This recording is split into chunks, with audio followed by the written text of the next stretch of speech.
तो क्या चल रहा है स्टूडेंट्स? ऑब्वियसली लॉकडाउन और कोरोना वायरस चल रहा है। तो आज जो हम लोग पढ़ेंगे वो सेल या the fundamental unit of life chapter का आखिरी लेक्चर है, जो कि सेलुलर ट्रांसपोर्टेशन है। We have studied about cell membrane and cell wall, this to help in intra and inter cellular transportation, यानी कि एक सेल से दूसरा सेल में या सेल के बाहर से सेल के अंदर या सेल के अंदर से सेल के बाहर मॉलिक्यूल्स को एक्सचेंज करना, इंपोर्ट एक्सपोर्ट करने का जो काम है वो कैसे होता है, हम लोग यहाँ पे इसके बारे में डिस्कस करने जा रहे हैं।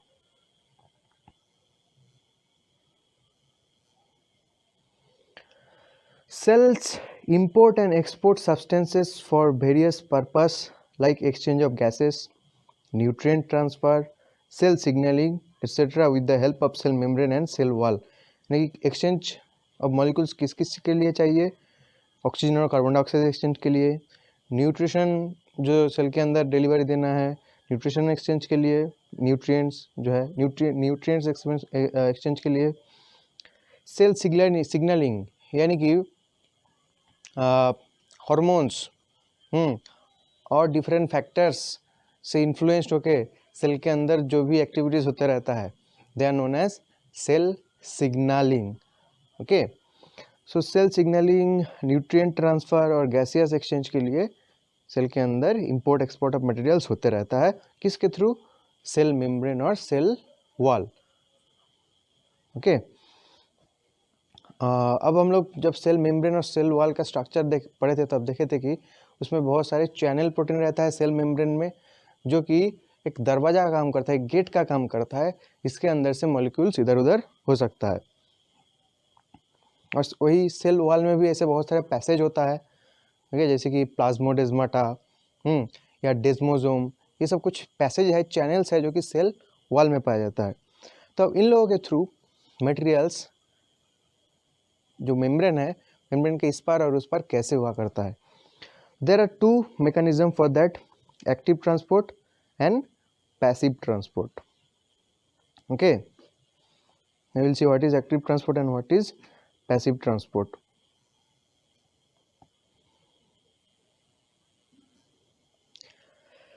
Passive transport is the movement of molecules across the membrane without the help of energy। यानी कि सेल मेम्ब्रेन से इधर उधर इंपोर्ट एक्सपोर्ट करने के लिए मॉलिक्यूल्स को कोई एनर्जी यानी कि एटीपी का ज़रूरत नहीं होता है, और कोई कैरियर प्रोटीन का भी ज़रूरत नहीं होता है। मतलब मॉलिक्यूल्स को पकड़ के एक जगह से दूसरी जगह में नहीं लिया जाता है, बल्कि यहाँ पे मेम्ब्रेन से सेपरेटेड दो अलग अलग जो इन्वायरमेंट है, उसमें जो भी मटेरियल इंपोर्ट एक्सपोर्ट होगा, वो सब मटेरियल्स का कॉन्सेंट्रेशन ग्रेडियंट के ऊपर डिपेंड करके जो मॉलिक्यूल्स है इधर उधर अपने आप सेल्फ इनिशिएटेड एक मूवमेंट शो करता है, उसको कहता है passive transport.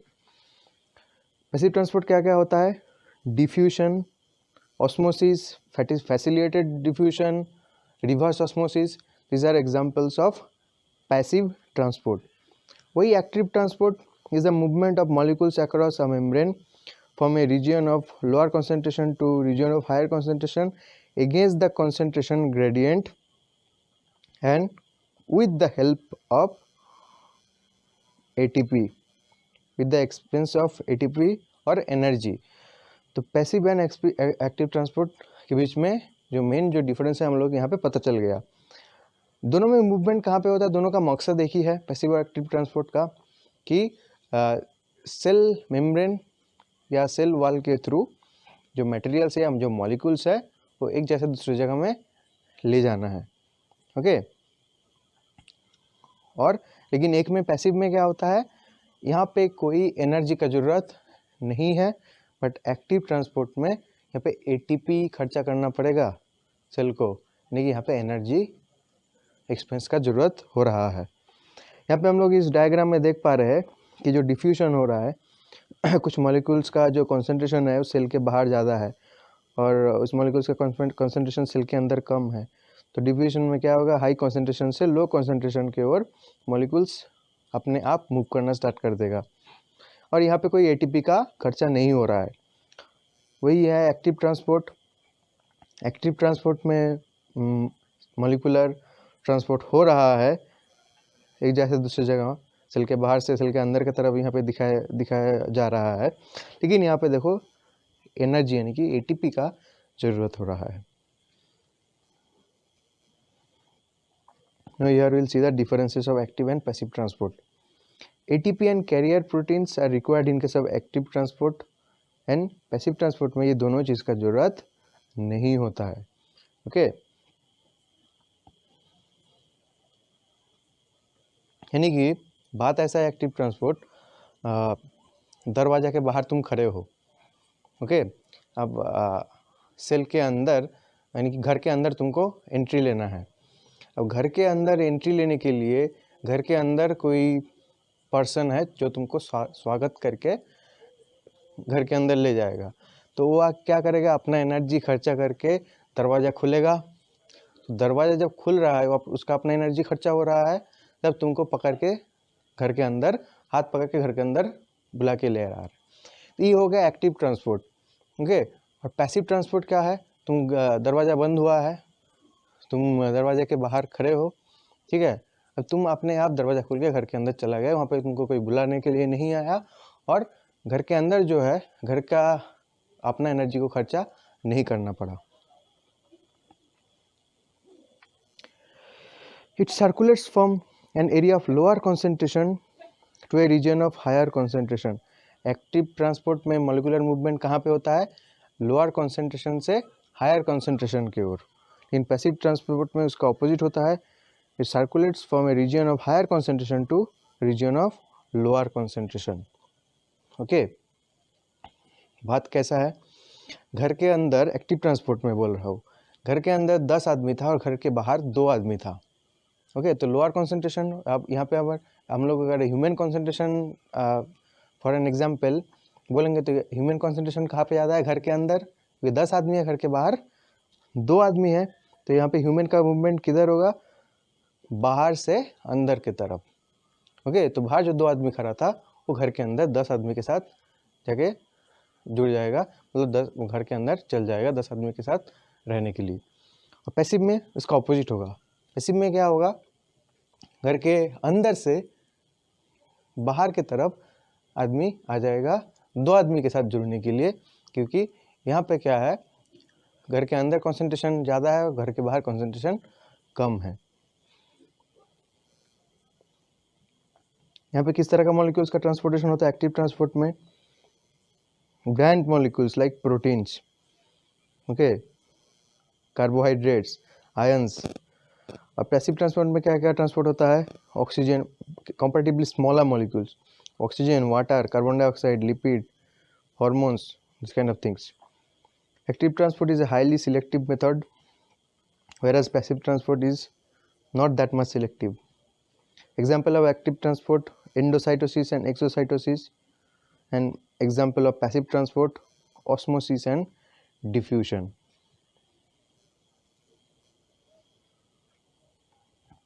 Now we'll see osmosis and diffusion. Diffusion is the net movement of anything from a region of higher concentration to a region of lower concentration. Particularly जब हम लोग एक सॉल्यूशन का बात करते हैं, सॉल्यूशन 2 चीज़ से बना होता है, सॉल्वेंट और सॉल्यूट। यानी कि अगर वाटर और शुगर का सॉल्यूशन बनाया जा रहा है तो एक गिलास वाटर में मानोगे तुम 1 चम्मच शुगर डिसॉल्व कर रहे हो, तो उसमें वाटर हो गया सॉल्वेंट और शुगर हो गया सॉल्यूट। ओके तो particularly diffusion, the movement of solute particles from higher concentration to lower concentration is known as diffusion. तो यहाँ पे देखो एक बीकर में, एक ग्लास बीकर में 1 ड्रॉप ऑफ रेड इंक डाला गया है। अब रेड इंक का कॉन्सेंट्रेशन शुरुआत में यहाँ पे ज़्यादा होता है और रेड इंक का कॉन्सेंट्रेशन ये सब जगह में कम होगा। धीरे धीरे रेड इंक क्या होगा, हाई कॉन्सेंट्रेशन से लो कॉन्सेंट्रेशन जोन की ओर मूव कर रहा है और इवनली डिस्ट्रीब्यूटेड हो चुका है। This is called diffusion, movement of solute particles from high concentration to low concentration. Now what is osmosis, osmosis is opposite of diffusion. Okay तो डिफ्यूजन को हम लोग रिवर्स ऑस्मोसिस भी कह सकते हैं। Osmosis what, osmosis is the net movement of water means solvent molecules across a semi-permeable membrane from an area of lower solute concentration to an area of higher solute concentration। क्योंकि इसका oppositely बोलेंगे, इसको थोड़ा अच्छी तरह से बोलेंगे तो क्या होगा, the movement of solvent particles and particularly water from higher concentration to lower concentration. जहाँ पे सॉल्वेंट का मूवमेंट होगा हायर कॉन्सेंट्रेशन से लोअर कॉन्सेंट्रेशन की ओर, तो इस चीज़ को बोला जाएगा ऑस्मोसिस। या इसको उल्टा के बोलेंगे तो जहाँ पे सॉल्यूट का मूवमेंट होगा हायर कॉन्सेंट्रेशन से लोअर कॉन्सेंट्रेशन, जब सॉल्यूट का मूवमेंट होगा लोअर कॉन्सेंट्रेशन से हायर कॉन्सेंट्रेशन की ओर। तो यहाँ पे देखो एक सेमी परमिएबल मेम्ब्रेन से दो सॉल्यूशन सेपरेटेड है। ये देखो यहाँ पे वाटर ज़्यादा है और सॉल्यूट कम है, यानी मानो कि ये sugar, this particles are of sugar particles. तो यहाँ पे वाटर ज़्यादा है और शुगर पार्टिकल्स कम है, तो यहाँ पे वही अमाउंट ऑफ वाटर में शुगर पार्टिकल्स ज़्यादा है। ओके, मानो कि यहाँ पे दो अलग अलग ग्लास मानो, ग्लास ए और ग्लास बी। ग्लास ए में एक ग्लास पानी में 1 चम्मच चीनी डाले हो तुम, और ग्लास बी में 1 ग्लास पानी में 3 चम्मच चीनी डाले हो। तो चीनी का कॉन्सेंट्रेशन कहाँ पे, कौन सा सोल्यूशन का कॉन्सेंट्रेशन ज़्यादा हो गया, ग्लास बी का। तो यहाँ पे क्या होगा, ग्लास ए में वाटर का कॉन्सेंट्रेशन क्या है, ज़्यादा है, तो ग्लास ए से बी की ओर वाटर मूव करते रहेगा, ये दोनों तरफ का सॉल्यूट और सॉल्वेंट कॉन्सेंट्रेशन को इक्वलाइज करने के लिए। This is called osmosis. तो यहाँ पे डिफ्यूजन में हम लोग देख रहे हैं कि कैसे सॉल्यूट पार्टिकल्स एक सॉल्वेंट मीडियम है, जो ये ब्लूइश जो मीडियम मतलब एक सॉल्यूशन में दो चीज़ है, ये जो रेड जो पार्टिकल्स है दिस आर सॉल्यूट, एंड जो ये जो ब्लूइश मीडियम है ये क्या है, सॉल्वेंट। तो the movement of solute particles from high concentration to low concentration is known as diffusion, whereas in case of osmosis the movement of solvent particles from high concentration to low concentration is known as osmosis। माने कि ये जो एक semi permeable membrane से दोनों solution separated है, यहाँ पे वाटर का कॉन्सेंट्रेशन ज़्यादा है और यहाँ पे वाटर का कॉन्सेंट्रेशन कम है, तो वाटर कहाँ से कहाँ मूव करेगा, हाई कॉन्सेंट्रेशन से लो कॉन्सेंट्रेशन, यानी कि यहाँ पे सॉल्वेंट हाई से लो मूव कर रहा है।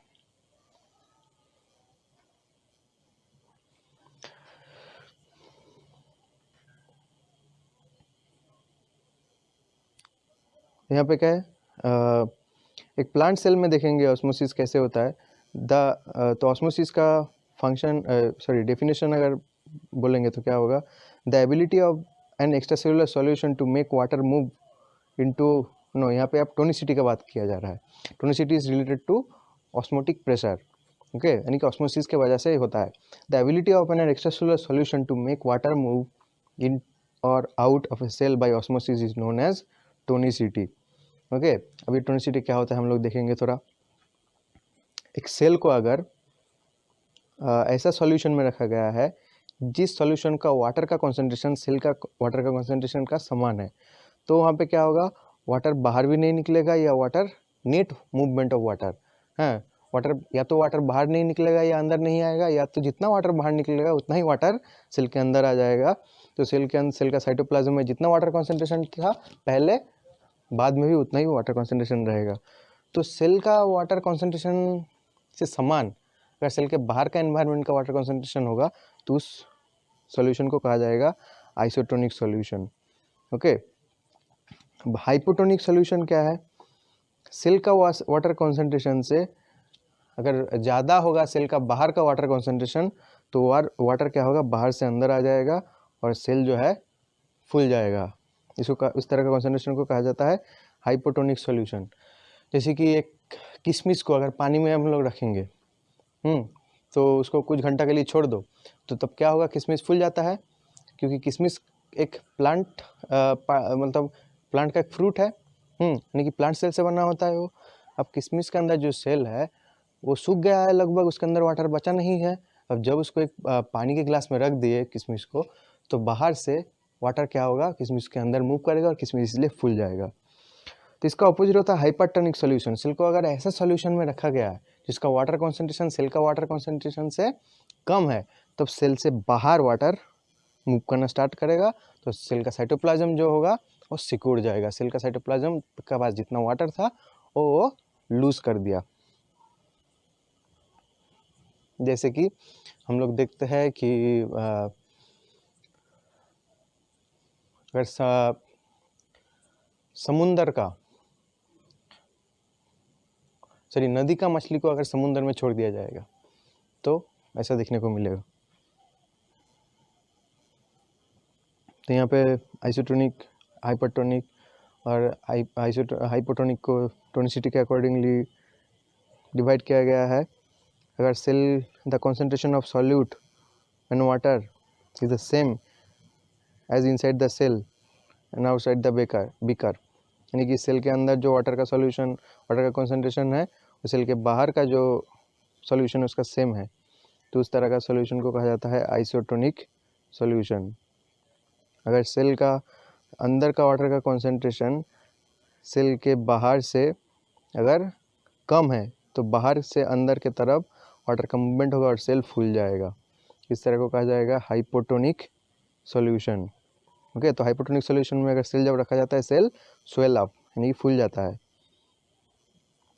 Hypertonic solution when concentration of water of inside the cell is higher than the concentration of water of outside, then movement of water will happen from inside to outside, that's why cell will shrink। तो hypertonic solution में cell को अगर रखा जाता है तो cell water loss करता है and after losing the water cell will shrink. यहाँ पे दिखाया गया है, देखो अब हाइपरटोनिक सॉल्यूशन में जो सेल को रखा जाता है तो उस सेल में प्लाज्मोलाइसिस होता है, यानी कि उसका जो प्रोटोप्लाज्म है हाइपरटोनिक सॉल्यूशन में वो सिकुड़ जाता है क्योंकि वो वाटर लॉस कर देता है। That's condition is known as plasmolysis, shrinkage और shrinking of protoplasm of a cell after losing water when it is kept in hypertonic solution. वही हाइपरटोनिक सॉल्यूशन में अगर रखा जाएगा तो सेल को उसको हम लोग साइटोलाइसिस देख सकते हैं, यानी कि अगर पानी अंदर आते रहेगा तो बैलून को फुलाते रहोगे तो क्या होगा, बैलून ब्लास्ट हो जाएगा। तो वही सेल के अंदर पानी आता जाएगा, इसमें सेल फूल के सेल ब्लास्ट हो सकता है। तो इस कंडीशन को कहा जाता है साइटोलाइसिस, यानी break down of cell. Cyto मतलब सेल और लाइसिस का मतलब होता है टू ब्रेक। और आइसोटोनिक सॉल्यूशन में ऐसा कुछ नहीं होगा, ना सेल श्रिंक होगा ना सेल स्वेल अप होगा, तो जैसा था वैसे ही रहेगा। So here this is the end of this chapter. Next chapter of biology of class 9 will start with tissue.